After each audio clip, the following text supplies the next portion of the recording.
Hello, everyone, and welcome to National Nurses United's panel on movement building case studies from around the world, lessons for our fight to win Medicare for all, featuring our NNU presidents, Zenel Triunfo-Cortez, RN, Deborah Burger, RN, and Jean Ross, RN. I'm Phil Kim, community organizer with National Nurses United and lead organizer on the California Nurses Association's CalCare campaign. Our movement for healthcare justice faces two key challenges: how to identify the correct path to victory and how to build a movement capable of walking that path. The first challenge is to identify the right strategies to overcome the economic and political forces amassed against us. We should not underestimate the commitment and strength of our opponents. Medicare for all would fundamentally transform our healthcare system and would therefore dramatically impact the bottom line of healthcare corporations. Some corporations, such as those in the insurance industry, could face extinction. This is an existential fight for them, and our corporate opponents will therefore throw everything they have at it, and they have immense amounts of wealth, which they use to sow disinformation amongst the public and to buy up politicians on both sides of the aisle who are willing to block or derail real healthcare reform. At NNU, we believe that the best way to counter our opponents' power is through our people power. We want to be part of and to help build a grassroots movement capable of overwhelming and outfighting intransigent politicians and our corporate opponents. We recognize that this does not happen overnight. And this leads to our second challenge. Once we realize that to win our goal, we need to build a huge and diverse working class movement capable of engaging in sustained long-term organizing, how do we find and retain the people who will be the backbone of this movement? How do we encourage activists to keep going and to give it their all, while also acknowledging that we are not in a position to pass Medicare for all in the next 6 months? And how do we build and sustain a movement that is both a marathon and a sprint? The case studies that we will engage with today are intended to help us answer both these challenges. They draw on successful examples of people-powered movements overcoming all odds to win just causes. And they therefore have valuable lessons for us about the strategies and tactics that we can use as part of our campaign. The case studies came into existence to help us answer our second challenge of how we can engage and prepare people in the movement for the type of work and campaigns that it'll take to win. Last year, NNU set up the Medicare for All Leadership School to offer our members and other engaged Medicare for All activists the opportunity to deepen their understanding of our movement and to hone their organizing skills. To date, we have had over 70 students in 2 cohorts complete a comprehensive course on the history, theory, and practice of organizing for Medicare for All. And as part of the leadership school, NNU's fantastic political education department put together case studies looking at movements for fighting for justice all over the world. We have case studies on the fight for healthcare in the UK, Canada, and the US, the fight for access to water in Bolivia and Ireland, the climate justice movement, the anti-apartheid movement in South Africa, and the long struggle for social and economic justice in Chile. These case studies explore the crucial question of how ordinary people can come together and overcome the greatest barriers placed in front of them and win against all odds and in the face of great adversity. Together, they tell a story of class struggle. They situate the campaign for Medicare for All within a longer and international struggle for justice. And we can all learn lessons from these examples about how to win, and we can all draw inspiration and power from these examples to help sustain us and remind us that the people united will never be defeated. Now, I will pass it to Omid to discuss the successful struggles to win healthcare for all in the UK and Canada. Hello and welcome. My name is Omid Mohamadi, and I am an educator at National Nurses United. I'll be giving you an overview of the historical fights for healthcare justice in England and in Canada. Let us start with the National Health Service in England, the first healthcare system in the world to provide free, comprehensive healthcare to the entire population. Its founding after World War II was made possible by working class militancy in the early 1900s, as evidenced by the creation of the Labour Party in 1900. But the seismic shifts in English society that made the NHS possible were forged outside of electoral politics. The early 1900s saw skyrocketing union membership and massive labor actions, including the Great Labor Unrest of 1910 to 14 and the 1926 general strike. The blueprint for the NHS was drawn by the socialist vision of the English working class, through their mutual aid networks that provided healthcare resources and coverage for their communities. A final factor that led to the NHS was the structural opening created by the devastation of World War II, which made it urgently necessary for the government to coordinate all medical services, which were previously fragmented. World War II showed how inadequate, inaccessible healthcare harms not only poor people, but the entire country, and how even in impossible circumstances, resources could be mobilized on a national scale. To this end, the government released the Beveridge Report in 1942, identifying social issues that needed to be addressed immediately and called for new public institutions to meet these needs. Driven by the power and vision of organized labor, the Labor Party won the watershed elections of 1945 on a platform of nationalizing industries and implementing the reforms laid out in the Beveridge Report. While the Labor Party faced significant opposition during the fight to establish the NHS after the election, it refused to compromise on its core socialist principles. The NHS became operational on July 5th, 1948, and as it enters into its 8th decade, it remains beloved by providers and patients alike. And any attempt at privatizing the system has been met with fierce pushback. I want to turn now to the history of Canada's single-payer healthcare system, known as Medicare. The seed of Canada's Medicare system was planted during the 1944 electoral victory of the Cooperative Commonwealth Federation, or the CCF, a democratic socialist party in the rural province of Saskatchewan. And this was a victory achieved through a key alliance between farmers and workers.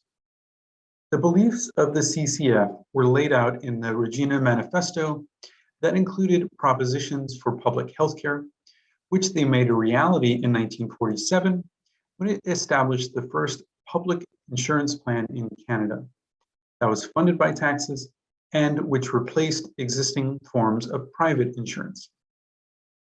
In 1962, Saskatchewan expanded its healthcare program by introducing universal, publicly funded medical care, known now as Medicare, that would not just cover healthcare in hospital settings, but also in clinics and doctors' offices. Doctors in the province, however, reacted to this policy by going on strike the day it was introduced, a strike that lasted for 23 days. It should be noted that a doctor's strike is not the same as a worker's strike, since it is fundamentally a capital strike. It was about withholding their considerable resources to prevent healthcare equality. Initially, the doctors used fear tactics to gain some public support, but public approval for the expanded healthcare program overwhelmed the opposition to it. And during this time, some doctors across Canada were also trying to prevent this regional model from becoming a national one. These doctors lobbied to create a governmental commission to study the state of healthcare across the country. A commission they thought would prevent the emergence of a national single-payer system. This move, however, backfired spectacularly as labor organizations and other activists used the doctors' own strategy against them. This grassroots coalition submitted a public plan similarly modeled after the program in Saskatchewan, a plan that the government commission ended up supporting. Saskatchewan's healthcare system not only thrived, but became the model for the rest of the nation in 1968 when the National Medical Care Insurance Act was first implemented, a program that remains in place today. By 1971, all provinces had plans that met the national standard for quality care, and like the NHS in the UK, Medicare in Canada remains to this day a system that enjoys wide public support. The histories of the healthcare systems of England and Canada offer a glimpse into what a victory for healthcare justice would look like in this country.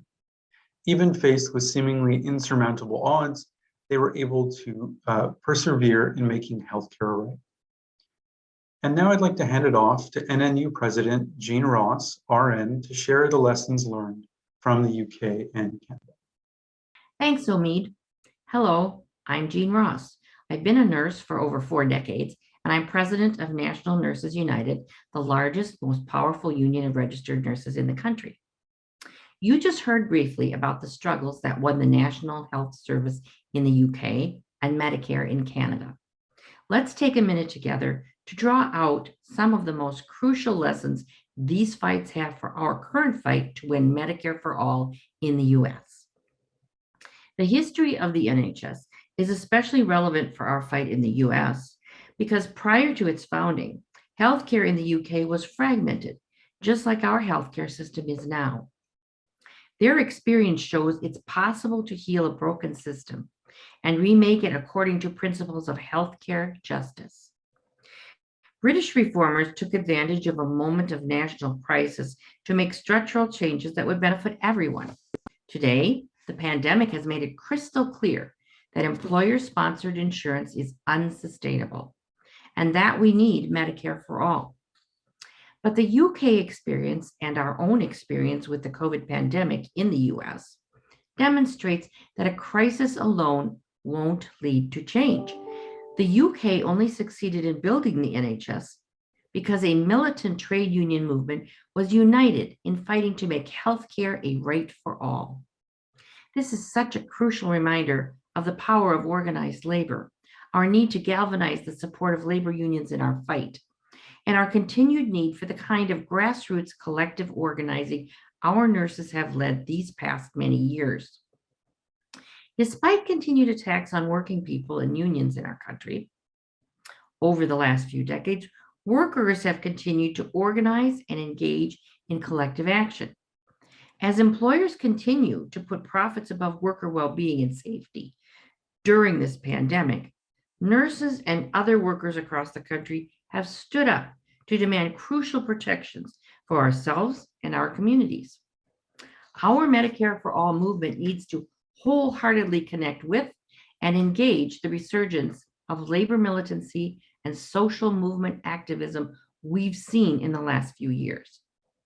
This gives me hope that we have the necessary political momentum to win Medicare for all sooner than we think. We also learned from the history of the NHS that a transformative socialist vision can provide a blueprint for healthcare equity. We saw how the working class mutual aid networks and the visionary plans of Labor Party reformers laid the foundation for comprehensive, publicly funded health insurance. Throughout history, nurses have provided a vision for healthcare justice. Every day at the bedside, we witness the effects of a system that prioritizes profits over patients. That's where our transformative vision for the future of healthcare comes from. We can also learn about the campaign for Medicare in Canada, where they faced an organized and well-funded opposition, just like we do today. And we can take some key lessons from their victory. We saw how Medicare in Canada grew out of the model first implemented in the province of Saskatchewan. Proof of concept at a local level can lead to structural change nationally. If we could win single payer in California or another key state, it would add powerful momentum for Medicare for all at the federal level. We saw the importance of mass mobilizing at strategic moments, like when unions and civil society groups organized against Saskatchewan doctors' capital strike. Later, when the medical profession tried to use a governmental commission to prevent the Saskatchewan model from being nationalized, that same grassroots movement mobilized a powerful counter-response and pressured the government into adopting their plan for a nationwide system.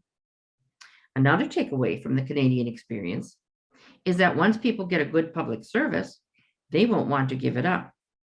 We've seen a similar dynamic in our country with the Affordable Care Act. Although the ACA has serious flaws, it did increase coverage through Medicare expansion and ending pre-existing condition exclusions. And every time the ACA has come under attack, the vast majority of Americans pushed back, including many who had previously opposed the ACA. Like what happened in Canada, we can build on support for existing public programs to achieve a truly universal and equitable healthcare system in the future. These case studies in England and Canada have shown how militant, organized collective action can create healthcare systems that are truly universal and equitable. We're at a historic crossroads in the US today.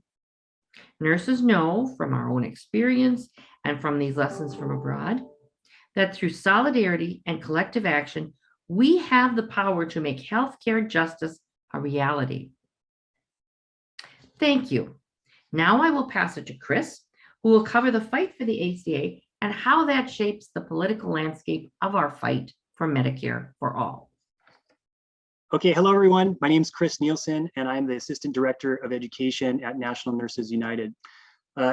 In this first case study, we're going to look at some of the lessons that we can learn from the fight over the ACA a little over a decade ago.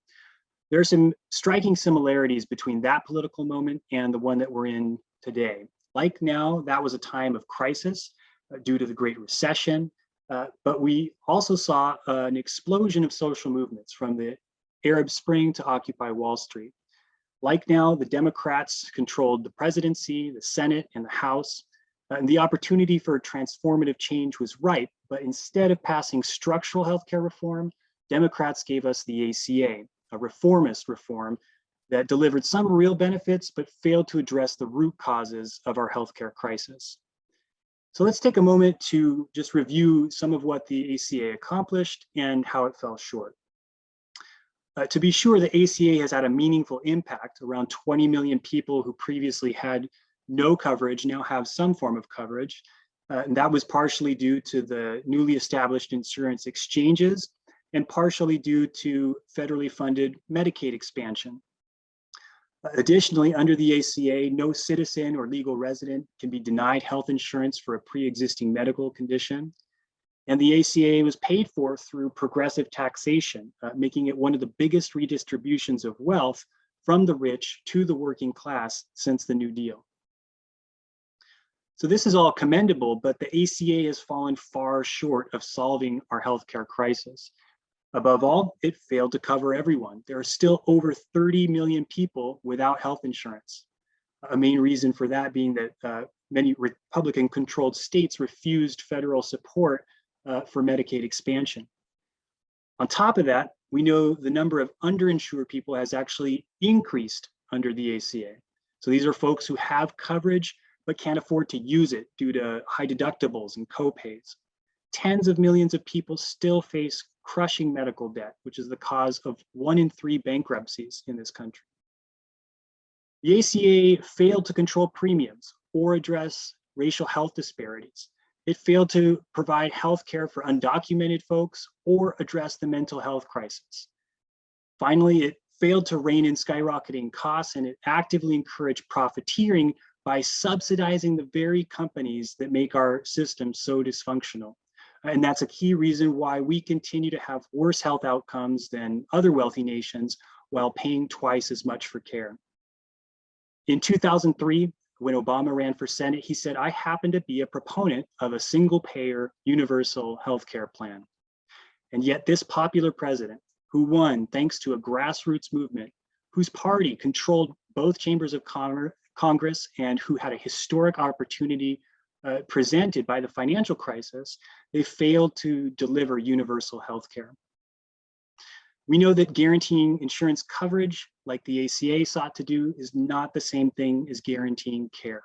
So why did Democrats compromise before negotiations began instead of aiming to solve the healthcare crisis by removing the private insurance companies from the healthcare system? I'm going to go ahead and hand it over now to NNU President Deborah Burger to talk about some of the key lessons that we can take away from the fight for the ACA and why Democrats failed to deliver transformative change when they had the chance. Thanks, Chris. Hello, everyone. I'm Deborah Burger. I've been a nurse for over 4 decades, and I'm president of National Nurses United, the largest, most powerful union of registered nurses in the country. I'd like to talk to you about some of the lessons we can learn from the pitfalls of the Affordable Care Act fight.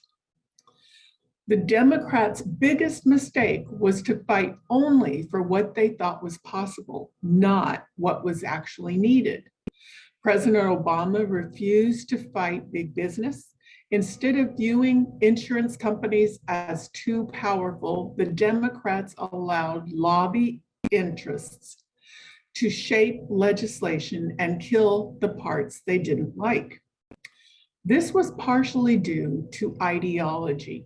Many Democrats believed the neoliberal idea that partnership with big business was the only way to meet society's needs.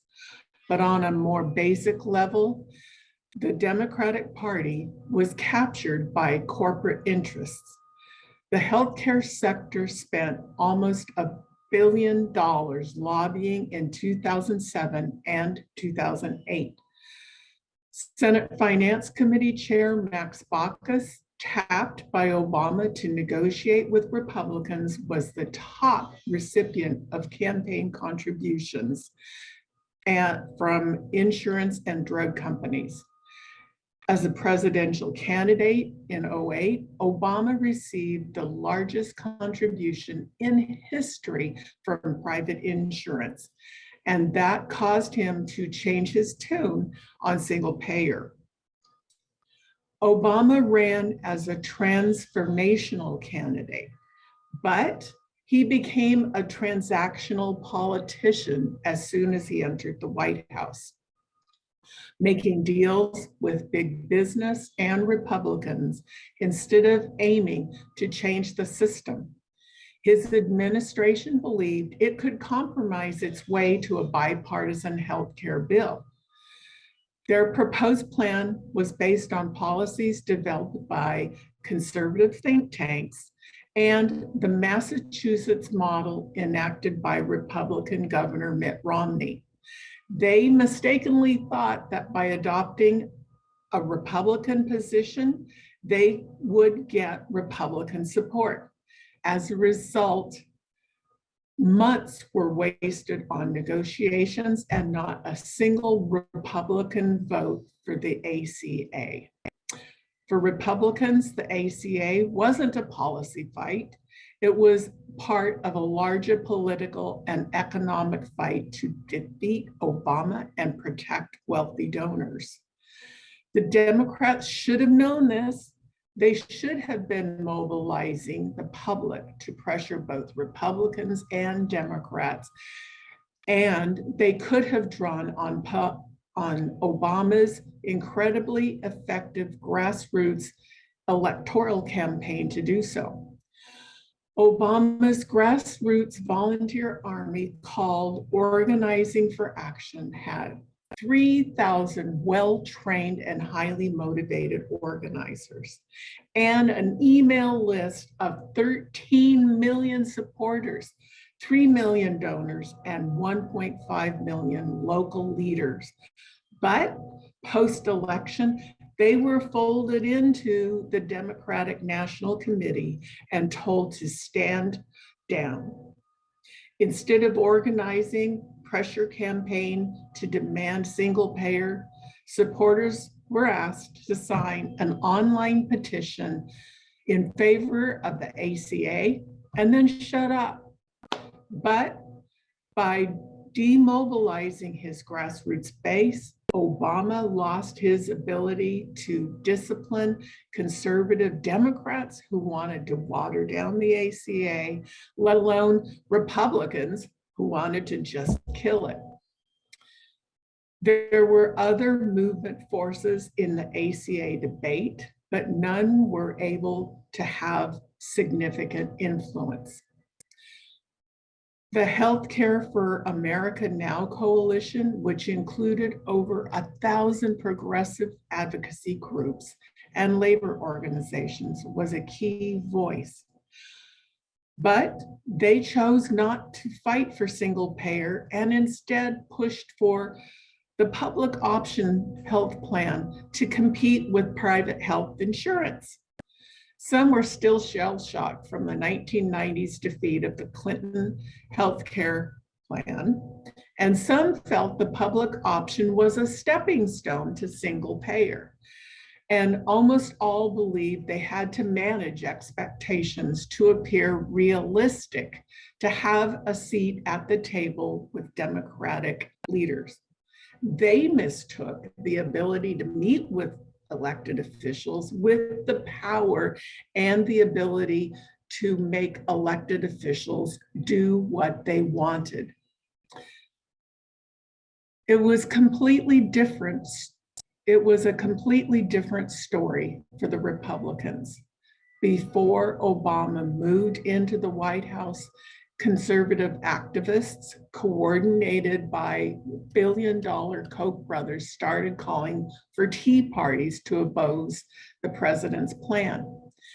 The actual membership of the Tea Party was never large, nowhere near the size of Organizing for America, the supporters of the Healthcare for America Now coalition, or the Occupy movement.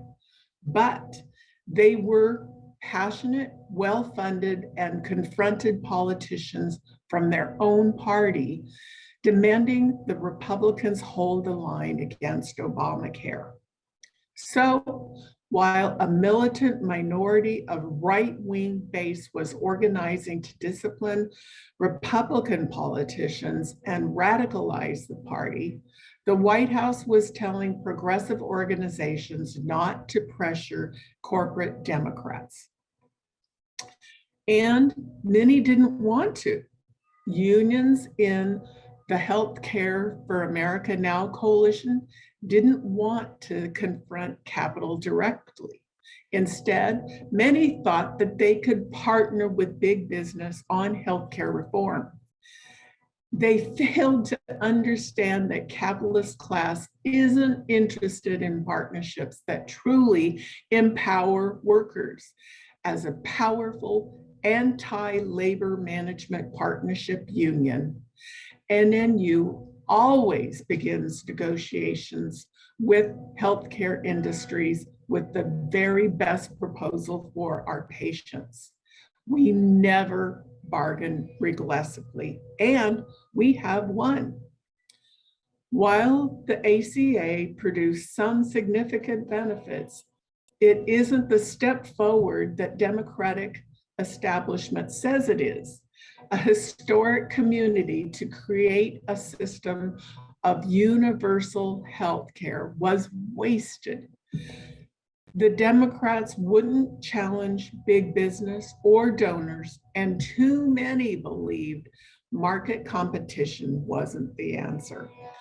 Instead of mobilizing a movement of grassroots activists, they demobilized their base and proposed a reformist reform that failed. Today, we have another incredible opportunity to win Medicare for all. We're living through big, overlapping crises that must remember there are moments that create opportunities for such radical change. These moments don't guarantee success, but we must learn from the past to ensure this moment isn't wasted. We know we can't give our power away to the politicians or harbor illusions of partnering with big business. Instead, we must build a huge, diverse, grassroots movement to win a head-on fight with capital and force politicians to deliver Medicare for all, and massively increase our chances if we get more unions to join NNU in this fight, if we center the struggle for social justice and situate our fight for single payer within a broader vision of transformative change.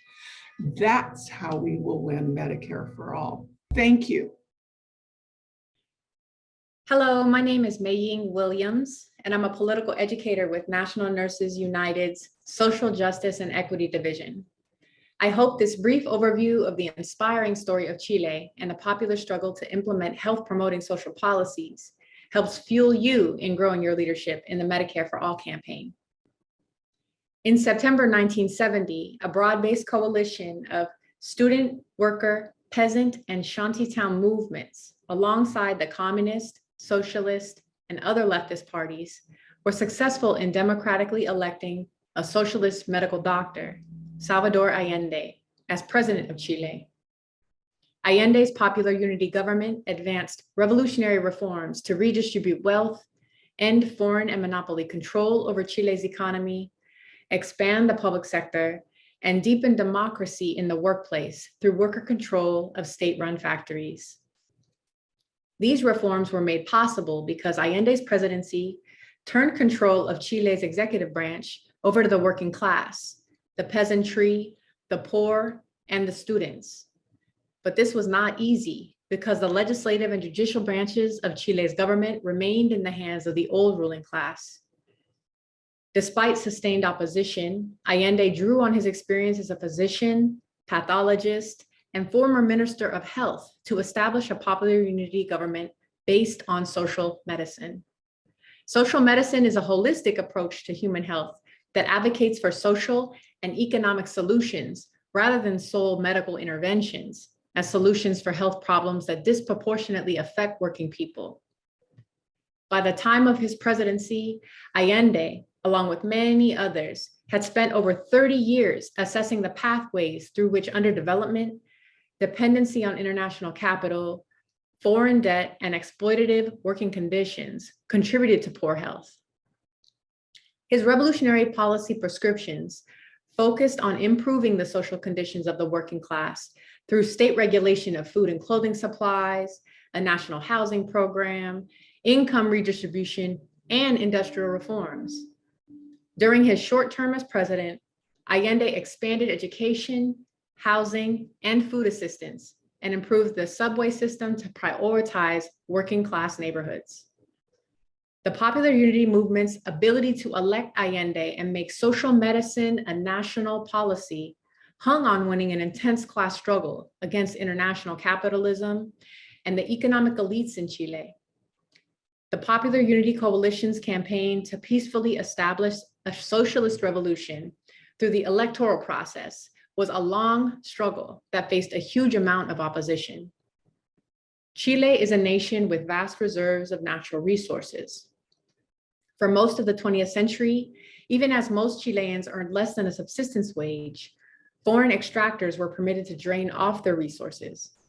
In the years prior to Allende's presidency, US copper companies took profits equivalent to half the value of all assets Chile had accumulated over 400 years. 400 years. In support of capitalist enterprise and to prevent impoverished Chileans from making socialist demands, like those in Cuba, the US government issued extensive loans for national development programs to Chile. In the years between 1962 and 1969, Chile received more aid per capita than any country in the global South. The billions in direct aid, loans, and grants left Chile strapped in foreign debt. The Congress used its lawmaking and veto power to attempt to block every major popular unity initiative. They also attempted to block government projects that were looking to stabilize the economy. Food shortages grew as grocery store owners took products off shelves to instead sell them for higher profits in the underground economy. And still, the people's movement persisted with a strong resolve and clear analysis of the root causes of their hardships.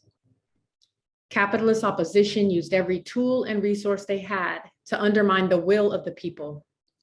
Yet the movement continued to build strength from the knowledge that its righteous vision and the science of public health and social medicine were by and for the people. Allende advocated social rather than medical solutions to health problems. He proposed income redistribution, state regulation of food and clothing supplies, a national housing program, and industrial reforms to address occupational health problems. Building a people's movement to move hundreds of thousands of Chileans have been long in the making. Now, I'd like to hand it over to NNU President Zenel Triunfo-Cortez to share lessons learned from Chile. Zenei? Thanks, Mei-Ying. Hello, everyone. I'm Zenel Triunfo-Cortez. I have been a registered nurse for over 4 decades, and I'm president of National Nurses United, the largest, most powerful union of registered nurses in the country. Listening to the story of Chile, I've been inspired by the advances Chile made for social medicine because as a union nurse leader who has fought for the well-being of my patients and my community, I understand the effects social conditions have on a patient's capacity to live a full and healthy life and on a community's ability to thrive. I've seen how race, class, and gender disparities enforced by hospital management and those who hold veto power in hospital facilities can result in dire health complications for patient care, and how women, transgender, and gender nonconforming people face clear health inequities as we struggle against racism, sexism, and gendered oppression. The nurses of NNU are, first and foremost, patient advocates, and we also know racism is a public health crisis. As union nurses, we play an active role in confronting systemic racism in our work every day. We are committed to building a mass movement for Medicare for all, regardless of an individual's resources, their race, or gender. I am working with my fellow union nurses to be a force for social change, like President Allende and the Chilean people. We at National Nurses United support Medicare for all so everyone is able to get the quality healthcare they need and deserve. We can look to the example Chile offered under Allende's leadership and appreciate the key takeaways.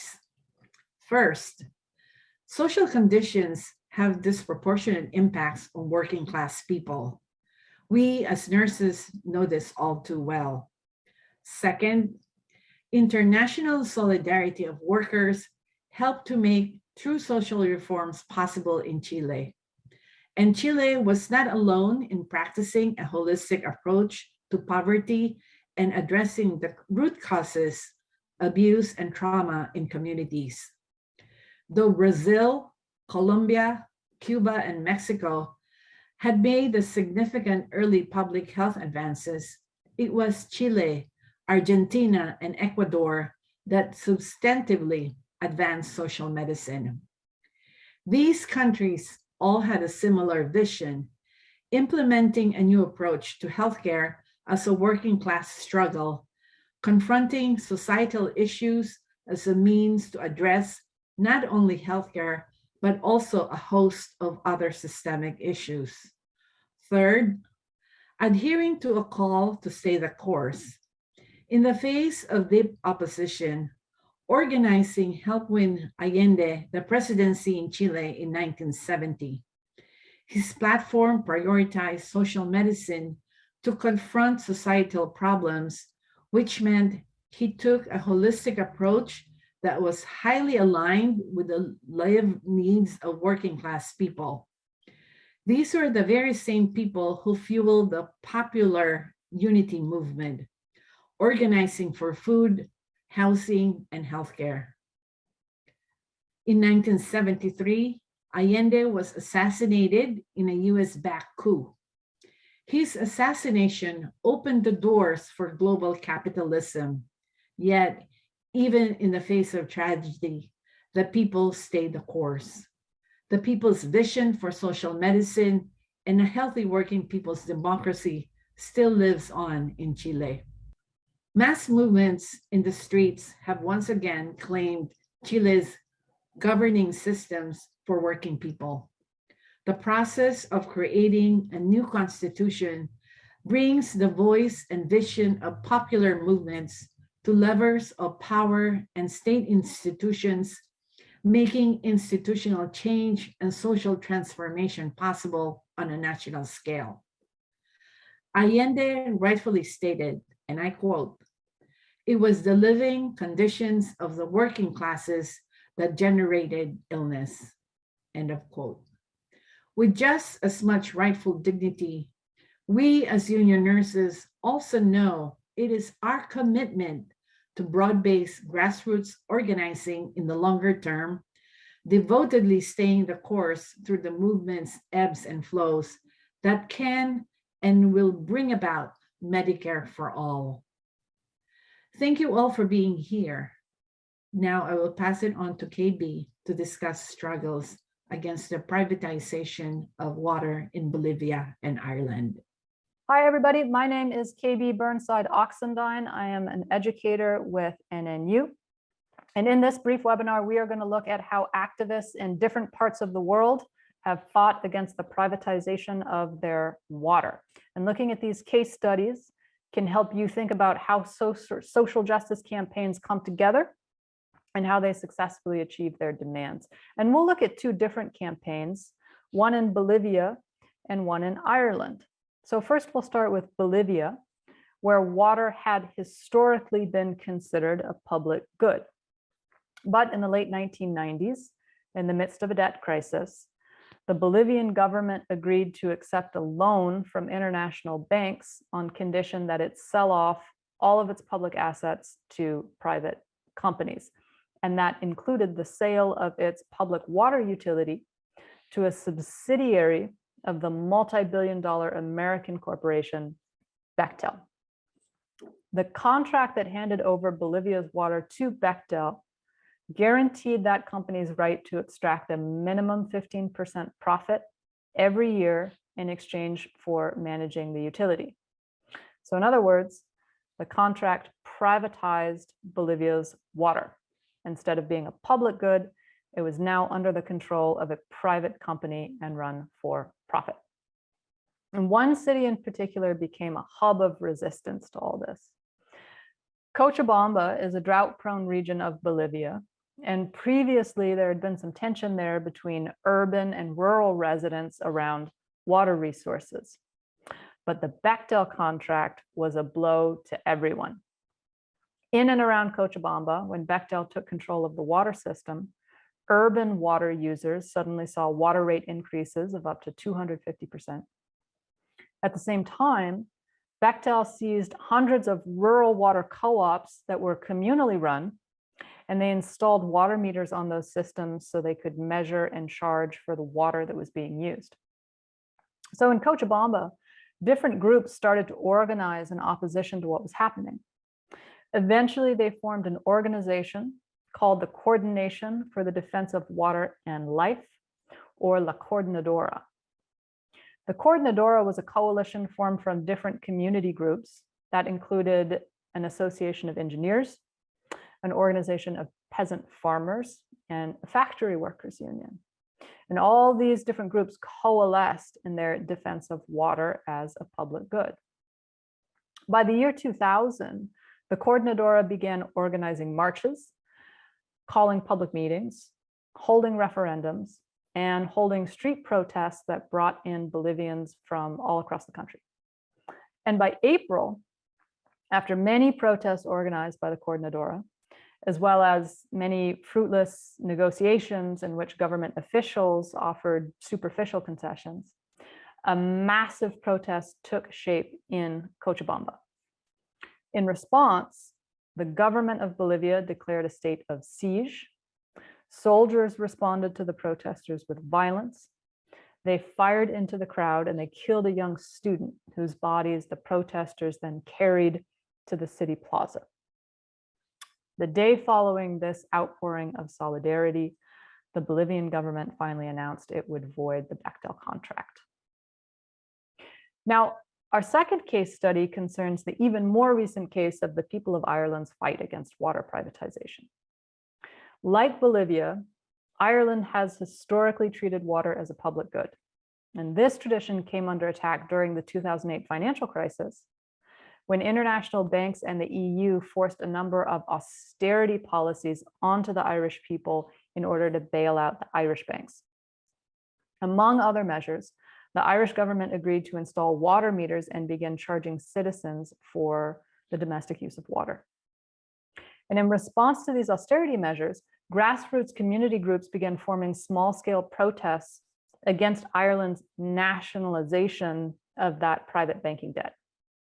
By 2013, community groups, socialist activists, and anti-austerity activists had formed a lasting network, and a big part of their focus became fighting back the installation of water meters. When the newly created Irish Water Company began installing meters, that activist network organized a successful protest, which then inspired further protests against meter installation all across Ireland. Responding to this energy, water defenders began setting up an activist education program that included self-care for activists and nonviolent action training, education about European political structures, and basic computer skills training. And hundreds of social media groups were also formed, and people began self-organizing in their local communities. By 2014, a group of progressive trade unions came together with activists and several of Ireland's left political parties to form the Right to Water campaign. Right to Water unions began sponsoring trainings to help activists understand basic economics. And they organized petitions and they began arranging massive protests.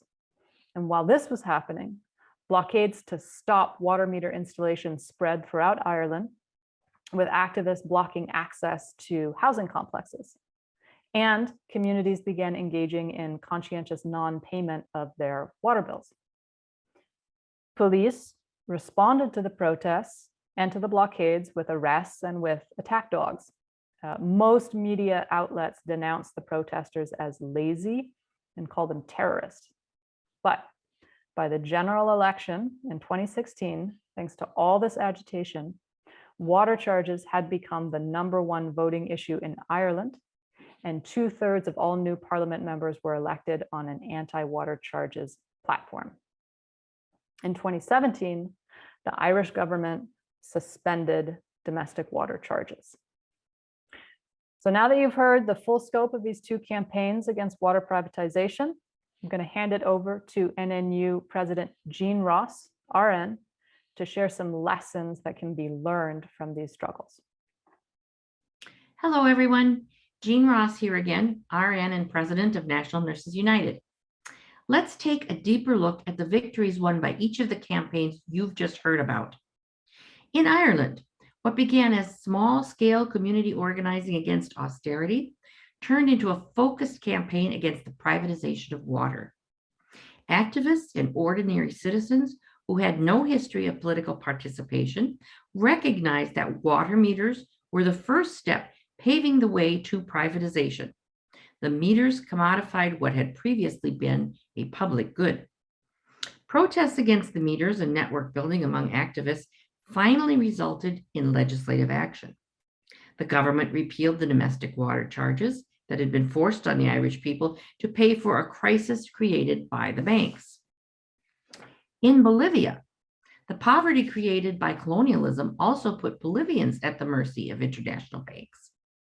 The banks gave loans to Bolivia on condition that the government privatized everything that was previously a public asset.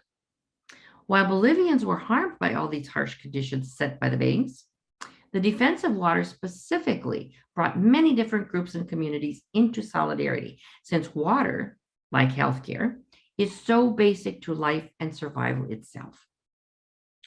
Urban and rural Bolivians, factory workers and peasant farmers, street vendors and engineers all had a stake in maintaining their right to water as a public good. Thanks to a coordinated struggle across these different communities, the Constitution in Bolivia now declares that access to water is a human right and explicitly bans the privatization of water. When thinking about the fight for water in Bolivia and Ireland, notice that both campaigns had a specific set of goals, but also contributed to a much larger movement. While the goal of each campaign was to keep water a public good, the context of each struggle was a global fight to reject austerity and to fight against the legacies of colonialism. The movement swell of Occupy Wall Street fed into the Right to Water campaign in Ireland, which in turn raised national awareness about the effects of privatization and austerity. In Bolivia, protests against colonial exploitation, against the austerity policies of the International Monetary Fund and the World Bank, and against the US-backed war on drugs in Latin America were all streams feeding into the fight for water. But also notice that neither of the water campaigns in Bolivia or Ireland came together suddenly and dramatically. Both victories could only be realized through citizens and activists who meticulously built a network of allies over the course of years. That community organizing laid the groundwork for the big direct actions that started getting the world's attention. Before this global publicity, these campaigns used a more humble range of tactics, from social media networking to computer skills training to peer-to-peer political education. Each movement slowly and carefully prepares itself for the whirlwind moment that always eventually coalesces, due in large part to committed, steady, years-long organizing efforts, when every element of the movement and public sentiment comes together in a crescendo of real change. Through these different tactics, the campaigns were able to bring in allies who offered solidarity with the cause while also advancing their own demands. Rather than rejecting activists whose concerns weren't limited to water, these campaigns brought together different groups, those that were aligned in principle against austerity and the privatization of all public goods. In Bolivia, this involved everyone from university students to small-scale coca leaf growers led by Evo Morales, Bolivia's future socialist president. In Ireland, this involved everyone from progressive Irish labor unions to American allies from the Detroit Water Brigade, who came to protest to share their experience of water poverty in the United States. When taking stock of these victories, it's important to recognize that winning does not mean walking away and closing the history books. Victories are moments in a struggle that is always ongoing. As long as economic and racial inequality and injustice exists, we will always be fighting the encroachment of privatization, even when we win fights to make things like water and healthcare into public goods. Cochabamba and the nation of Bolivia, for example, continue to suffer water shortages that are increasingly exacerbated by climate change. Bolivia is still a very poor country, and it still struggles for the resources it needs to build adequate water infrastructure. Likewise, while it repealed the domestic water charges, the water fight in Ireland is ongoing. While domestic charges were revoked, activist demands to remove all domestic meters and to have constitutional protection against water privatization have yet to be won. So these battles continue. And as we continue to fight, we must look for strength, inspiration, and renewal from the many substantive victories that have been won along the way. Even when we win Medicare for all, the most considerable expansion of our social safety net since the passage of Medicare itself, the fight against the forces of profit and privatization will always be with us, just as they are in the UK and Canada, to continually ensure a truly just and universal healthcare system. Thank you. Hello, my name is Asha DuMonthier, and I'm a political educator at National Nurses United. And I'm going to be speaking today about international solidarity and the struggle against apartheid in South Africa. So the campaign against apartheid that took place in the latter half of the 20th century was a really inspiring chapter in longer and wider struggles against colonialism and white rule on the African continent. The South African struggle was not only a fight to overthrow racism, occupation, and exploitation, but also an incubator for rigorous thinking and inspiring practice around what it means to build self-determination, working class power, and deep democracy. So what is apartheid? Apartheid translates to apartness and was the ruling order that regulated the lives of the population for nearly 50 years. Prominent apartheid laws included the 1949 Prohibition of Mixed Marriages Act and the 1950 Population Registration Act, where the entire population was divided into white, native, or colored categories.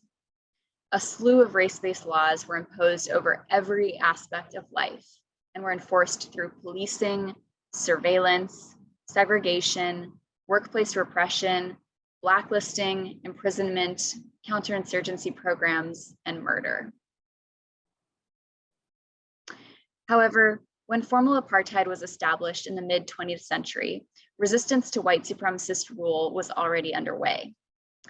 There were mass civil disobedience campaigns to racialize taxation, including those led by young Mohandas K. Gandhi, as well as organizing by mass women's organizations and strikes led by militant workers. In 1949, the already very active African National Congress, or ANC, adopted a program of action against apartheid, which sought to coordinate civil disobedience, strikes, boycotts, and other forms of nonviolent resistance. This work to unite disparate groups and tactics coalesced in one of the first major mobilizations against apartheid in 1952, known as the Defiance Campaign. In this campaign, more than 8,000 trained volunteers went to jail for defying unjust laws, purposely failing to carry passes, violating curfew, and entering racially segregated locations and public facilities. Just a few years later, thousands of people participated in creating the 1955 Freedom Charter, which became a document that stated plainly people's vision of a liberated South Africa, calling for a multiracial democracy, economic justice, and a just relationship to land. Resistance to apartheid created social and political instability for the apartheid regime and was met with really harsh repression and further apartheid legislation. For example, on June 16, 1976, police and state forces killed as many as 700 people during an uprising of students in the Johannesburg township of Soweto. These and other acts of state repression were met with condemnation and outrage across the world. Within South Africa, the struggle widened under the leadership of the United Democratic Front, or UDF, which was a powerful alliance of hundreds of church, student, worker, and other organizations with over 1,000 affiliates in its later years.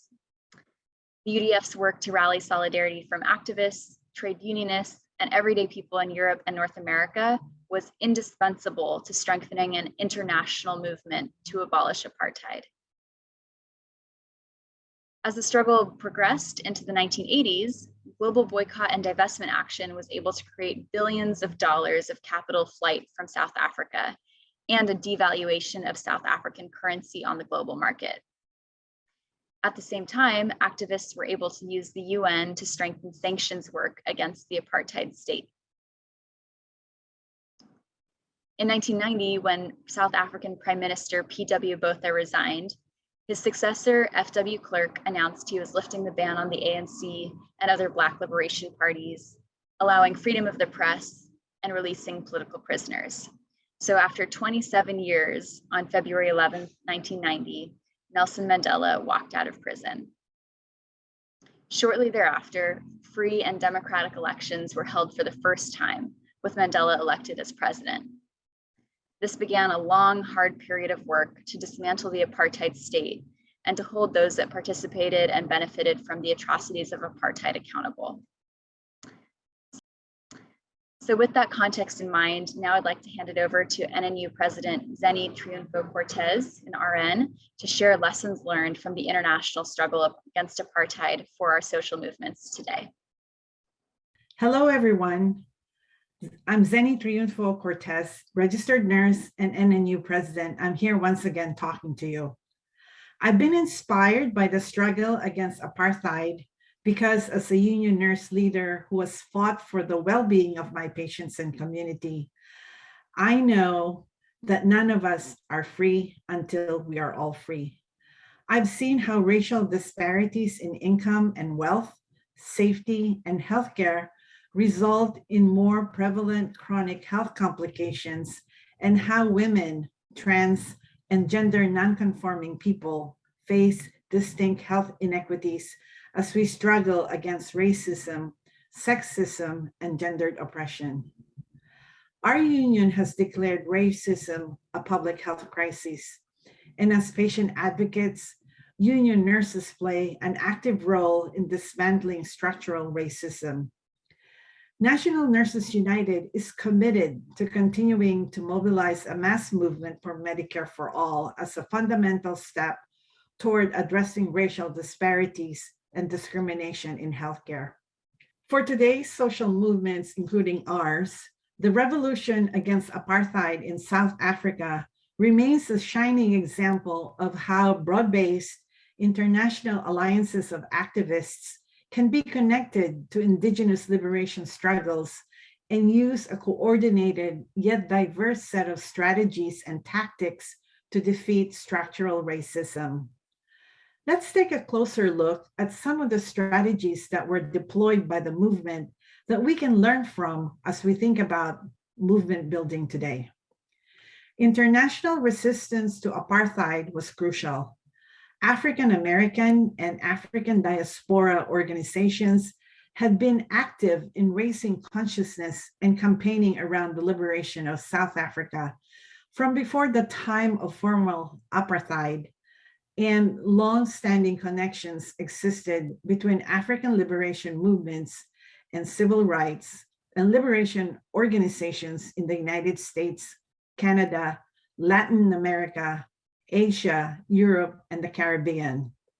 For example, the US-based American Committee on Africa was an essential element in organizing the strategy of targeting South Africa's international economic support system, especially by protesting American banks that invested in the apartheid regime and lobbying for UN sanctions. As we think about international solidarity and healthcare today, we know that the most effective health interventions, from vaccines to disaster response, must be collective global efforts, and that medical solidarity and the sharing of treatment, scientific developments, and medical supplies and more across international borders is crucial. From the South Africa struggle against apartheid, we learned that when we stand together across borders, we are stronger. Trade unions around the world were also important to isolating and pressuring the regime through boycott, divestment, and sanctions campaigns. One of the most militantly anti-apartheid unions was the International Longshore and Warehouse Union. As early as 1948, the ILWU publicly denounced apartheid, and in 1960, the union endorsed a boycott of South African cargo, and then Local 10 refused to unload a ship carrying South African cargo in 1962. In 1978, the ILWU began the process of divesting pension funds from companies that did business with South Africa. This would become an important strategy into the 1980s, with student and faith organizations joining the divestment front of the struggle. For union nurses, the example of trade unions' involvement in the struggle against apartheid emphasizes the responsibility of the labor movement in the global fight against structural racism. In 1984, organizing by student groups, some of which were in direct communication with the African National Congress or the United Democratic Front, were able to win divestment of university endowments at around 50 institutions. By 1988, this number has more than tripled. Consumer boycotts and investor campaigns also targeted companies like Shell Oil and General Motors. These victories call on social movements today to take an intersectional and cross-sector approach to our organizing. To build a powerful base, we need everyone, and through coordinated action, we can bring big money to its knees. Art and culture were also instrumental parts of the anti-apartheid struggle inside and outside of South Africa. Mass mobilization of South Africans incorporated dance and song with protest anthems emerging from the movement. Visual artists, graphic designers, and musicians from around the world used their mediums to highlight the deprivations of apartheid, people's resistance, and the connections between the anti-apartheid movement and other global anti-racist and other anti-colonial struggles. If we look at the news today, we will find the struggle for democracy, racial and economic justice in South Africa to be an ongoing fight. South Africa is a nation locked into a global political economy, still very much profiting from the exploitation of African land and people to the benefit of the global North.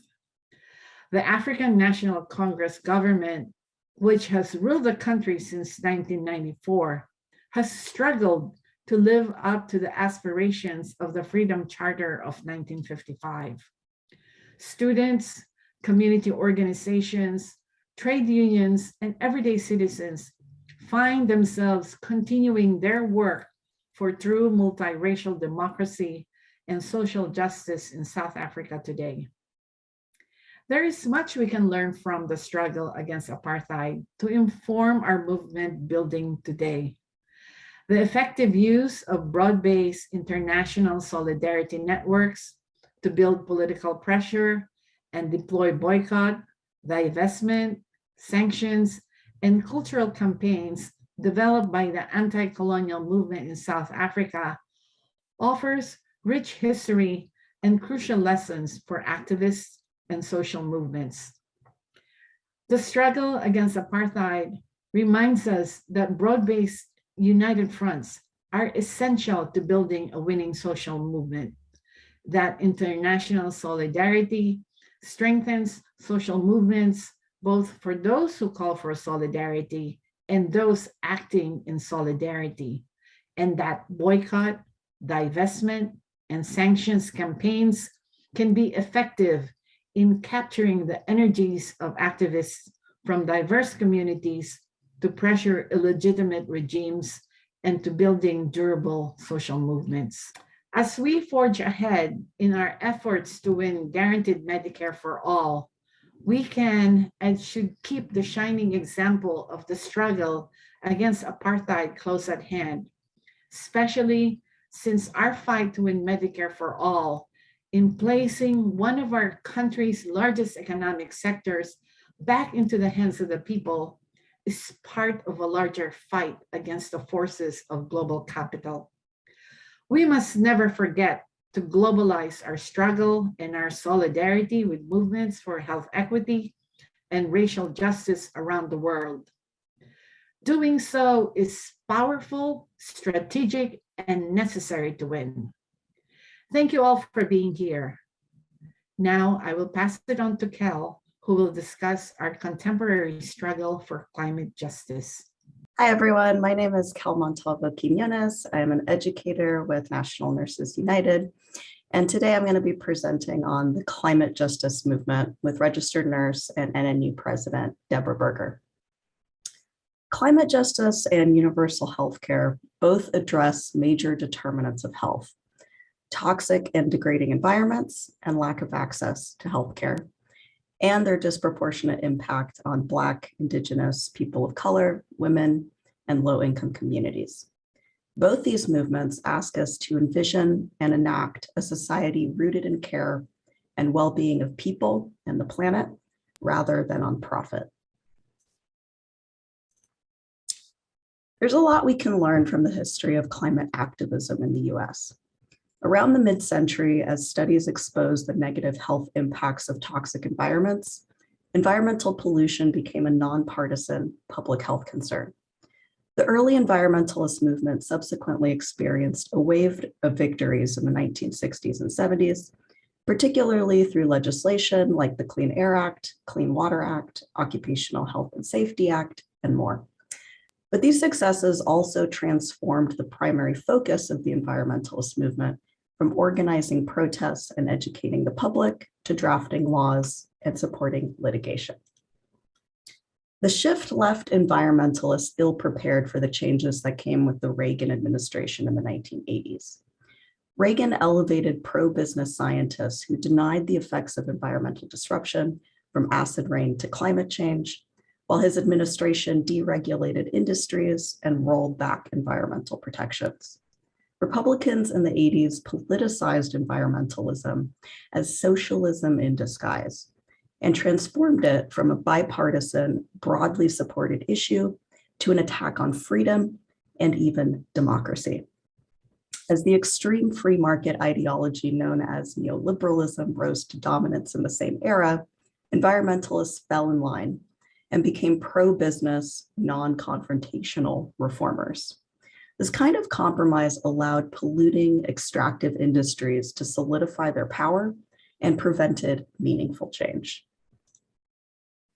As free market ideologues attacked environmental regulations and mainstream environmentalists capitulated to capital, local communities, especially communities of color who were targets of an aggressive new wave of toxic dumping in the US, fought back. These struggles gave birth to the modern environmental justice movement at the first National People of Color Environmental Leadership Summit in 1991. The principles of environmental justice they adopted are still the basis of the climate justice movement today.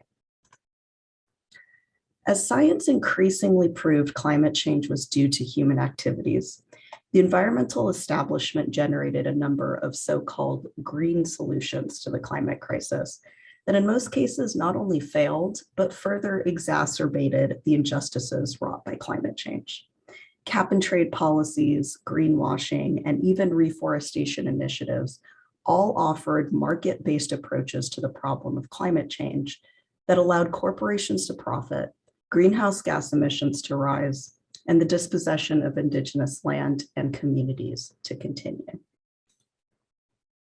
A larger, more radical movement was built by incorporating critiques of this approach from longtime BIPOC environmental justice activists who were sold short by Big Green and their collusion with the very industries that were driving the climate crisis. In the early 2000s, activists began formulating a critical structural framework for understanding the root causes of climate change as inextricably linked to unregulated capitalism and to the problems of social and economic injustice more broadly. Their efforts were successful at translating individual concerns about environmental disruption into a structural critique that has helped resist greenwashing tactics and co-opting by capitalist forces. The next generation of climate activists developed strategies to confront capital based on this structural analysis, like grassroots organizing efforts for energy democracy and concrete policy solutions for a just transition, like the Green New Deal. The Green New Deal seeks to remake our deeply unsustainable energy system by combining both environmental justice with social and economic reforms, like a jobs guarantee, free college, and universal single-payer healthcare. In other words, it begins with the understanding that the economic, social, and environmental crises we're currently facing are intertwined, and it responds in kind with systemic structural solutions. But there are still hurdles facing the movement. Longtime activists in communities most impacted by climate change, Indigenous, Black, people of color, migrants, and people in the global South, have argued that the Green New Deal does not adequately center the needs of frontline communities because it does not address the issues of ongoing settler colonialism, state repression, and racial violence that are part and parcel to the extractivism driving the climate crisis. Many have also called on a more internationalist framework for the Green New Deal, since as formulated, it still relies on the development of technological fixes to climate change that continue to perpetuate resource extraction and labor abuses in global South countries. These critiques have not fallen on deaf ears. In the last few years, we've witnessed the climate justice movement incorporate a more intersectional analysis in their demands, centering gender and racial justice, and building alliances with frontline communities to come up with better and more just solutions. I'll now turn it over to NNU President Deborah Burger to consider some lessons from this history with you. Hello, everyone. Deborah Burger, RN and NNU President, here again. There are many insights the history of climate justice offers for the movement for Medicare for All. Not only do these movements share a similar goal to address and counteract systems that engender poor health, they also share similar principles, namely a just transition to democratic control of these systems. In climate activism, energy democracy means putting our energy system in the hands of people rather than private corporations. Where market-based approaches to climate crisis treat energy as a commodity, energy democracy treats energy as a public good and a basic human right, the same way Medicare for All treats healthcare. To achieve democracy in our energy and healthcare systems, you can't treat certain populations as expendable like past environmental efforts have done. Promoting the health and well-being of the most impacted communities needs to be part of transitioning out of an extractive economy, and that's why the contemporary climate justice movement also centers just transition. Just transition is a strategy that was first proposed by labor unions and climate justice groups in response to the fact that transitioning out of a carbon-based intensive economy would potentially threaten the livelihood of workers in the energy sector. Those workers' well-being would be sacrificed the same way that residents of frontline communities are sacrificed by our current system. Any transition out of fossil fuel dependency must ensure that workers in the energy sector have training and guaranteed opportunities to transition into healthier work, and also that frontline communities are not sacrificed in any efforts to address climate crisis. So we can think of just transition as a way of transitioning whole communities, a way of acknowledging that as community members, we are workers, we're patients, we're family members, and also all aspects of our life, including our homes, our healthcare, and our workplaces, must be cared for equally as we begin to repair the environment.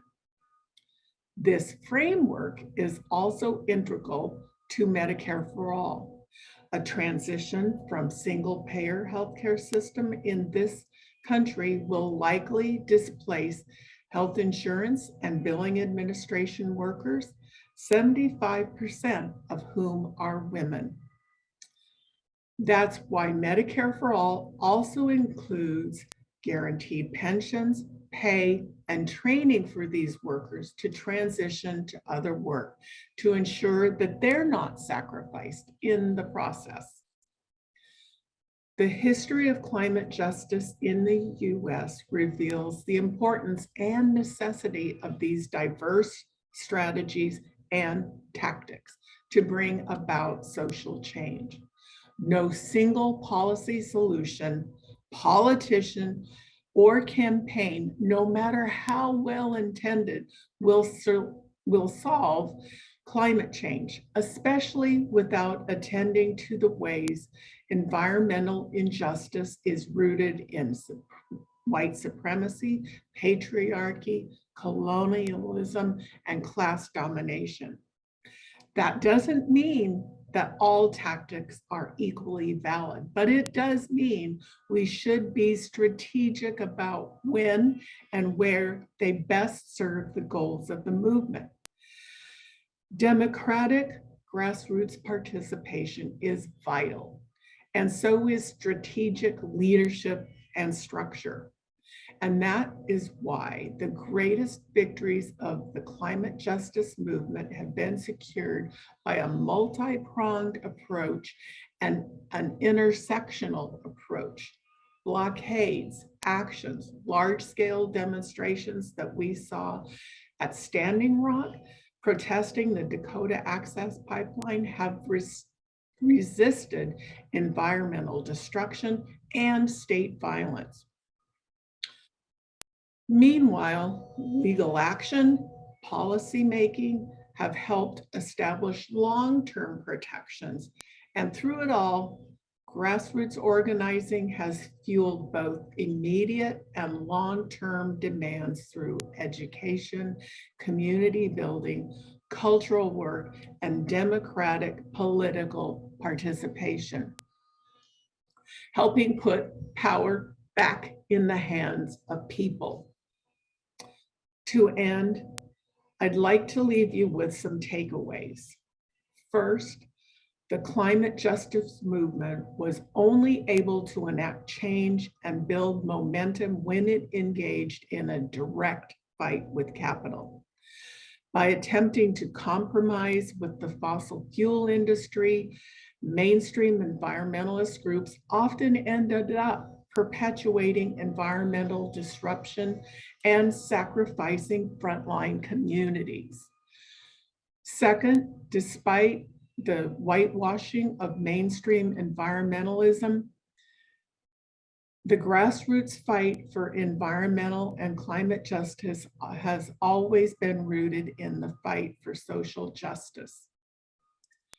Victories have been led by frontline communities, and true structural change can only occur when the movement aligns itself with intersectional struggles, building an internationalist and anti-colonial climate justice movement centered on racial and gender justice is how we win. Finally, the climate justice movement has maintained momentum by building grassroots solidarity, broad-based support by the community groups, and by making strategic use of diverse tactics to build a truly democratic mass movement that can weather our quickly changing political landscape. The fight for climate justice cannot afford to leave anyone behind, nor can it solely rely on a single policy, politician, or tactic. We must defend and fight off short-term threats through direct actions and mass mobilizations, and create infrastructure for long-term sustainability. All of these same lessons are absolutely core in our fight for Medicare for all. And with that, I will pass it back to Phil to close out. Thank you so much for joining us today. Hi all, Phil here to close us out. Let's quickly review a few key ingredients of successful movement building that crossed all 6 of our case studies for today. The absolute necessity of long-term sustained strategic grassroots organizing and infrastructure to support that organizing over time, engaging in a head-on direct fight with capital and repudiating big business as a partner in policy solutions and legislation, a refusal to compromise with or be guided by what centrist corporate-owned Democrats deem possible, a view of Medicare for all in which all truly means everyone. No population is expendable in our movement and in our vision for true healthcare justice. An understanding of our fight for healthcare justice as intersectional in frame, international in scope, and fundamentally driven by frontline workers engaged in working class struggle. Movement leadership from a robust coalition of unions and community organizations that do not pose barriers to entry or act as gatekeepers for the participation of everyday people, and that are highly flexible and creative in how and which tactics and strategies are used. A commitment to cultivating authentic international solidarity across the core, most progressive social movements of our times, and understanding that a truly just and equitable Medicare for all system will not simply guarantee healthcare to everyone, but will also address social determinants of health, like housing, racial justice, the environment, access to education, et cetera. And allegiance to medical solidarity across borders. We know that the most effective health interventions, from vaccines to disaster response, must be collective global efforts, and that medical solidarity and the sharing of treatment, scientific developments, and medical supplies across international borders is absolutely critical to genuine healthcare justice anywhere. And last but not least, a plan for a just transition for any worker displaced by the implementation of Medicare for All. A transition to Medicare for All will displace a larger number of health insurance and billing administration workers. We must ensure that no one is sacrificed in the process of transition to Medicare for All. As community members, we are many things at once: workers, patients, family members. All aspects of our lives must be cared for as we fix our broken healthcare system. So thank you so much for joining us. That's it for today. If you have any questions or would like a full overview of any of these case studies, please email us at info@medicareforall.org. That's info@medicare4all.org. And we look forward to seeing you at our campaign events and in the streets as we continue to grow our movement to win Medicare for all. I believe that we will win. Solidarity forever, everyone. Take care.